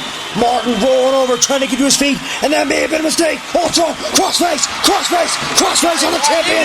Crossface on the champion here. Man, Casey, he walked. Crossface on the champion here. You're damn right he did. And Oceana. And now he's in trouble. Oceana in the center of the ring, guys. Man. Oceana's a long way from the ropes, John. Yes, he is. You may want to. I don't even know if you can drag him to the ropes. You might just have to tap it away here, boy. And now Martin trying to hang on to his championship here. The proud Samoan. Martin in the ropes. But has the damage been done? That crossface is a lethal submission move, guys. And it ain't got to be on long to do some graphic ass damage. And Martin to his knees here. Martin trying to chop it Ultron. Ultron with a shot to the skull. Takes the champion back down. What you do not want Ultron to do is pick up speed. Ultron is the smaller man, but you don't want Ultron to get speed behind him. No, sir, you do not. And Ultron, could he be going for it? Martin is in position. Could it be the droid driver? If this is it, it's over. Yeah. Ultron going for it here. Martin, you got to reverse. And Martin does. Ultron on his back outside the ring. Ultron's kidneys driven into the concrete floor. That's gonna help you. Now Martin on the outside here. These two are gonna get back in the ring here. But now Martin, he's defending his title like a man. And Martin, is he gonna chokeslam him on the barricade? We gotta hope not. Chokeslam on the barricade. That's it. Get him in there. You got him. Get him in the ring. Martin, Ultron in there. Oh my God. It's over. Martin. He's gonna retain right here. 1, 2. Ultron won't get it. How in the hell? Oh, man. Ultron will not die. If you're Martin, when do you start getting pissed off here? Because you just gave Ultron your best shot, and you just kicked out of it. You can't get frustrated. Not in a match like this. That was Blanca with that match. Yeah. Blanca started getting pissed off. Yeah. And Walt took advantage of that and played that to its fullest extent. Exactly. Ultron. As a result, Walt won it. Ultron to his feet here. But has the damage been done to the back? Oh, I think so. Martin with a shot to the That spine. barricade don't give, so you know what does. Oh, I'll tell you right now, and we've seen a lot of people, myself and Master E included, hitting that barricade tonight. And I'm going to tell you right now. Star of this pay-per-view tonight, eh? Yeah, between that. That along with the 35-foot ladder. Yeah. God. Martin with the knees into the spine of Ultron. And the challenger is in a lot of trouble right now, guys. Yes, he is. He has been the same with that barricade. Martin, blow after blow into the spine of Ultron. Martin working over the back, working over the kidneys. Smart move. And now Martin going for a submission move of his own. Martin with the walls of Jericho submission move. Oh, this will bend you like a damn pretzel. Shrinking back on the legs, the hips, That ain't the good. spine, the neck of Ultron. That ain't good at all. And Ultron has taken two huge moves, one after the other, both on the spine, John. One's on the floor and one's on the barricade. You may have to tap out right here, Ultron. I like you, but you may have to tap out. Well, Martin also, he's putting that 305-pound frame right down into Ultron's injured back. Yeah, that's gonna hurt you. You're gonna feel that shit. And Ultron desperately reaching out an arm, trying to get to the ropes here. Ultron has got to hang in there. Ultron's in the ropes. Ultron has got the ropes, but has the damage been done? Damage has been done now to both men, but I think Ultron got a little bit worse for wear here. Ultron trying to get to his feet here, and Martin with those big hands around the waist of Ultron. Oh, God almighty!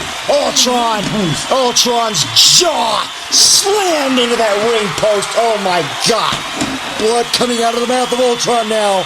Oh man, Ultron hit that post, Clinton, and he hit it hard. Yeah, it looked like he broke his damn jaw. Good God, I man! have. Ultron. He's holding it. Ultron holding his jaw there. Ultron's hurt, man. Ultron's hurt. I guarantee you that. And here comes Martin, remorseless. Elbow right in the side of the head. You have to be remorseless in this business. You damn right you do. Oh, yeah. And the big Samoan cover. 1, 2. Ultron says no. But how much more, guys? How much more does Ultron have? Well, he better suck it up if he wants to win that title. Exactly, I agree. Well, I don't agree with him on that a whole lot, but I do have to agree with him on this. If Ultron expects to win, he's got to suck it up and take it. Exactly. Ultron battling back up to his feet somehow. Both men up center of the ring here. And Ultron now. Oh, kick to the knee. Kick to the right knee. He's staggering him. Ultron staggering him here. Kick to the knee again. Martin fights back with the right hands. Ultron, keep going. You may drop him. And Ultron trying to drag the champion over the steel post here. Oh, God. And Ultron shoving Martin over the top rope here. That's gonna help you. Ultron shoving Martin over the top rope here. And Martin's knee into the steel stairs. Bad wheel. I promise you, bad wheel. I don't care how big you are, you hit the stairs and you're gonna be done. Yeah. Oh. Those stairs do not give, so you know what did give. A man's knee. Oh, Martin's leg into the stairs again. Oh, my God. Hey, Ultron he just created one hell of an opening. Oh, shit. Oh, fuck. Oh. And Ultron. And I guarantee you, Ultron's gonna go to work on it right now. Ultron dragging the champion in the ring. And Ultron. Got that knee. Exactly. Ultron. Figure four. Figure four. Figure four on the bad leg. That's it. Figure four on the bad leg here. He cannot last long in this. No, he cannot. Osiata is in the center of the ring, John. And in deep trouble. Martin is writhing in pain here. Martin is writhing in pain. And Ultron cranking back on that figure four, giving it everything he's got, guys. Ultron. That knee hitting those stairs may have blown it out. I'm kidding. Ultron roll him over and turn him to figure eight. Ultron. That's gonna hope not. Ultron dragging Martin over to the steel post here, wrapping the leg around the steel. Oh no. Figure eight. Martin's leg being ripped. Martin's leg being ripped here, John.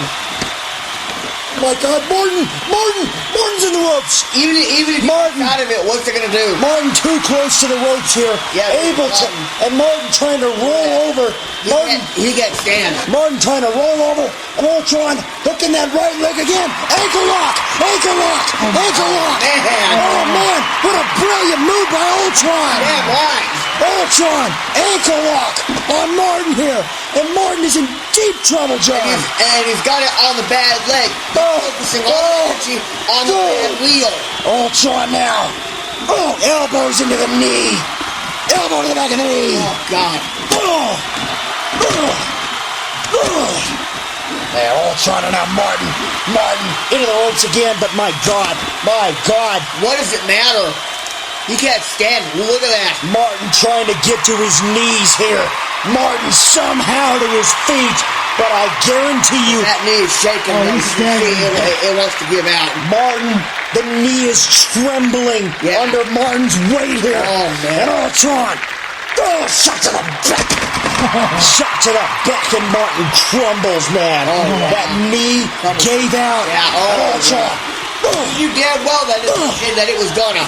Stomping on the knee. Oh, my God. Oh, Tell you what, Clinton, this right here is called a game plan. God, stomping on the knee. Once you get that game plan set in motion, get some momentum behind it. The person on the receiving end is usually the one that gets Oh, my God. Look at this. Ultron will do anything, and I mean anything. I'm telling you right now, Casey, Ultron's putting this game plan to perfection right here. Well, I'm going to tell you right now, I don't blame Ultron. No. He's been screwed over and over and over. Sure he has. He won that title last year at Evil Blood. And then he was screwed by Cyborg and LED 24 hours later. Screwed and screwed and screwed. Over and over. And Ultron's got a chance tonight. He's got a chance to become champion. He also knows gambler he may never get another chance like this again. No, because he failed and clawed and scratched, and he's finally here, and he's got to win. Ultron's just got to win here tonight. These chances come few and far between you, but you better damn straight make the most out of it. And he's doing it right now. Ultron just working over the champion here. So smart. Ultron cover two. Martin kicks out. But barely. How in the hell the champion was dominating the first 5-10 minutes of this match? Yes, the champion owned him. But now, ever since Martin's knee hit those stairs, it's been all Ultron. And now Martin somehow to his feet. The battered champion is standing, guys. And I'm going to tell you, what a man that is here. And Martin trying to come back as an offense here. Ultron trying to go for the clothesline. Martin ducks underneath. Choke slam! But can his knee cooperate enough for him to cover? Can Martin cover? I don't know. Yes he is. 1, 2. Ultron will not die. He'll be damned. He damn right he will.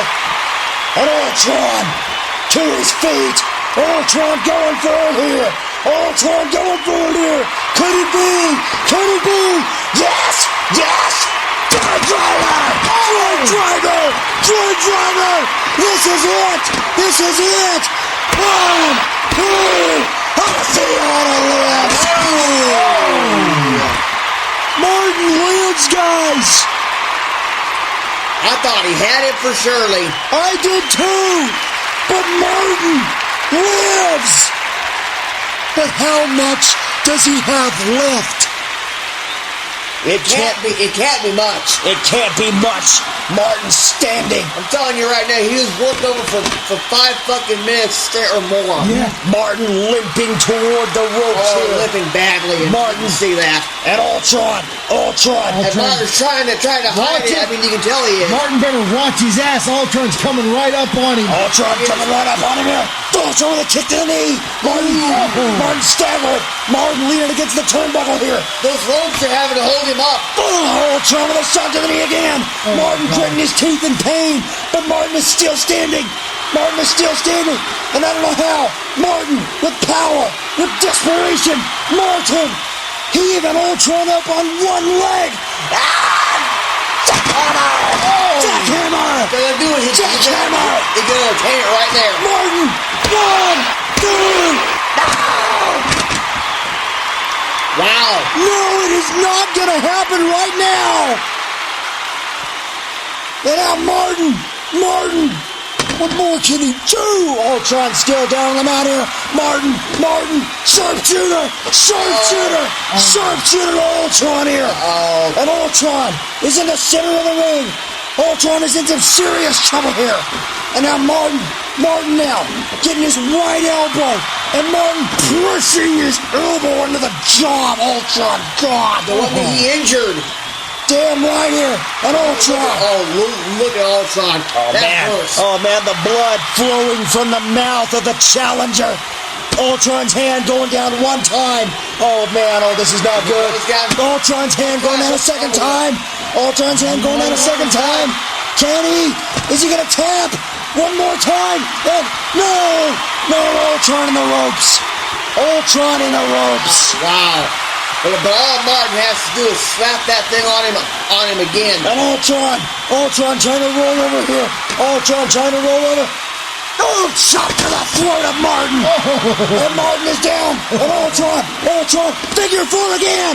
Figure four again. Martin is in some serious trouble in the center of the ring, John. He's in the ring, dead center. He's got nowhere to go. But what is it going to be? What is it going to do if Martin taps? What is it going to be if Martin taps? How is it going to affect his psyche here? Oh, my God. Ultron just putting more and more pressure on that bad knee. Martin is in serious trouble here, John. Asiata hanging onto his title for dear life, but I'm afraid his hands are getting slippery. Yeah, yeah, they are. Ultron, look at Ultron, just manhandling that bad leg. Oh, sure he is. Shrinking on that leg and the ankle here. That leg is being twisted in ways it is not supposed to go. And Ultron. Oh, this hurts. Martin into the ropes here. Oh, my God. But the Samoan is hurting. Yeah. Martin is hurting here. But Martin to his feet. I have never seen Martin take this kind of a beating, have you? No. But Martin is on his feet here. Ow. And Martin fighting back here. And Martin John to the stairs. That's it. That is it. Yeah. Ultron crumbling to the floor. Yeah. Martin, throw him back in the ring. You got him. Oh, my good God. I think Martin's got some evil ideas here. Oh, no. Why not? Martin dragging Ultron up, heaving him up under his shoulder. Oh, no. No way. No way. Could it be Martin is climbing to the top turnbuckle on one leg? How prideful is this champion? You bet you did, yeah. And this showed it right here. Oh, my God. Is he going to hit it from the top? On the stairs from the top rope. Get into the ring right now because I promise you've got him. Martin crumbling. Oh, Martin he can't do it. crumbling. He can't move. He's got to get him in the ring. Yeah, he does. But he can't walk, Jim. Dude, this is a golden opportunity. Martin, come on, move it. Oh, my God, look at Ultron. Ultron somehow getting to his feet. Ultron desperately heaving himself back up, but Ultron's out. Martin to his feet as well. And Martin driving Ultron back around. Martin, cover, 1, 2, Ultron in the ropes. Those ropes will save Ultron's ass, I promise you. Oh, you damn right they did. Ultron was just too close to the ropes here, John. And Martin battling back here. And Ultron here. Ultron and Martin up center of the ring. We're back to where we started. Both men exchanging right hands. Big blows. Center of the ring. Martin. The headbutt. Ultron returning the mirror. Ultron left to the knee. Man, the knee, John. This target has been focused on that knee, and it's damn smart. Ultron stomping on the leg here. I'll tell you, what a dominant performance by both men here tonight, guys. Oh, hell yeah. It is all on the line. It is the main event for the championship here. And now Ultron going for it here. What the hell is he doing? What the hell is he? Ultron kicking Martin's leg. Trying to make sure that he stays down. Here. And the referee knocked down inadvertently here. Oh, fuck. The referee knocked down inadvertently here, but what does that give Ultron an opportunity to do? I'll tell you what it does. It involves the outside. Oh my God. God. Oh my God. Oh my God. So now it's all legal. There's no referee. It's all legal now, guys. It's all legal now, guys. And Ultron is stretching Martin out on that table across that barricade. Oh God. Not this again. Not this. We've seen this enough tonight. We've seen this enough tonight. Martin's leg. You're gonna kill him. Martin's leg positioned in just the right spot. Oh my God. What are you doing, Ultron? Ultron going to the top rope. Ultron is going to the top rope. John. You gotta be kidding me, man. Ultron. Here he goes. Ultron aiming right for the leg. Aiming right for the leg with a moonsault.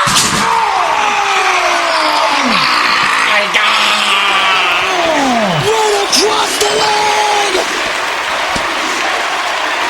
Drag him back in the ring and pin him right now because the man is a fucking corpse. Right across the leg of Oceana. Oh, the damn morgue.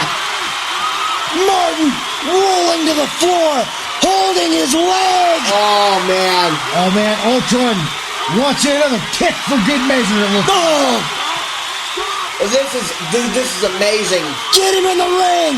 Get him in the ring. Ultron looks like he's Joy driver. It is over. That's it. It's over. It's over. Yeah. Cover now. Cover him. Cover one. Cover two. Martin Oceana kicked out. How the hell do you do that after a shot like that in this barricade? It is will. It is physical will that Martin will hang on to that championship at any and every cost. He will do whatever it takes, John. You damn right he will, but look at him. He can't do much. Oh my God. He ain't gonna go far. Oceana. And Ultron knows it. Oceana trying to get to his feet here. And Ultron is ready. Ultron is cocked and loaded.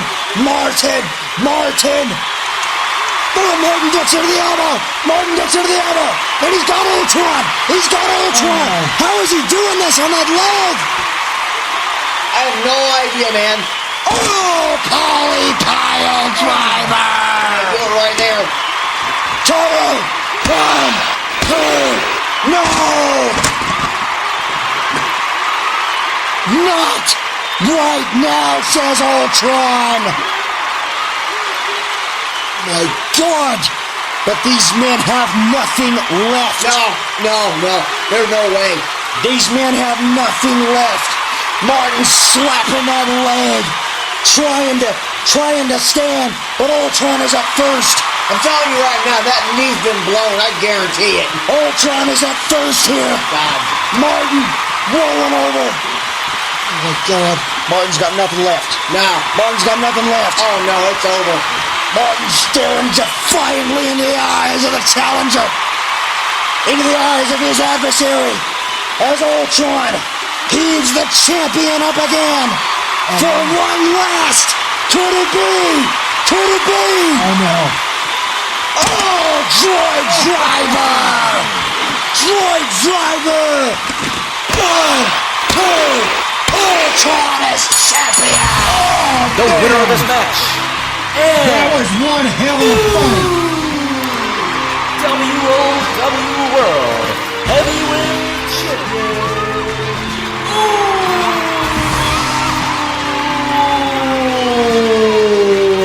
Ultron is WOW champion again, John! You damn right he is, and he earned every single bit of it. You're damn right he has! And there is his father, the droid, embracing his son, Ultron, raising up the WOW Championship! Hold up that title! Hold that title up high, young man!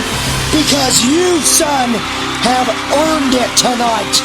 Clinton, what a man that Ultron is, brother! Oh, you damn right, Casey. And Ultron,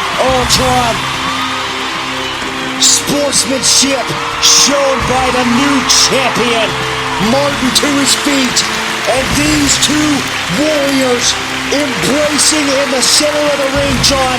This is an evil blood moment right here, my man. Right it is, damn right it is. Hell yeah. Ultron, take your victory because you sure as hell deserve it. And there you see, up on the stage, Blazy Bone James Aragon with that capture the contract in hand, observing the end of this war. Could James Aragon have his sights set on Ultron here tonight, John, or at any time in the future? It could be any time he wants it. And Ultron celebrating with his dad in the center of that ring. Ultron, once again, is WOW Champion! And ladies and gentlemen, for myself, I will... Nation. I'm Casey Schofield. I'm Quentin Waterbury. Guys, this has been one hell of an Evil Blood. Your final thoughts, boys. It's been everything that we thought it would be. I'd say and then some. Every single match on the card tonight has delivered beyond expectations. Oh, damn right. From the beginning of the night to the end of the night, Evil Blood is everything we dreamed and more.